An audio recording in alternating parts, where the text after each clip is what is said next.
Isang linggo na lamang bago ang inaabangang laban ng ating pambatong si Cuadro Alas kontra Kameda ay suportado ng mga Japanese fans ang ating kababayan. Sa madaling salita, lumalabas ngayon na kontrabida itong si Konosuke Kameda dahil sa mga hindi aya-ayang inaasal nito sa face-off. Sa kauna-unahang pagkakataon ay isang dayuhan ang suportado ng mga Japanese boxing fans at literal na kanila na pong tinakwil itong si Konosuke Kameda.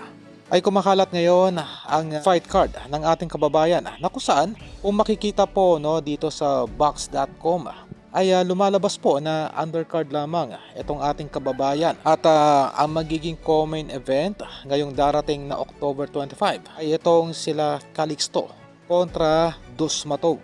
Ganun pa man, marahil ay nagkaroon lamang ng technical error, okay? Dahil mismong promoter na itong si Cuadro Alas ang nagkumpirma noong nakaraan lamang ng ating pabato po ang magiging main event.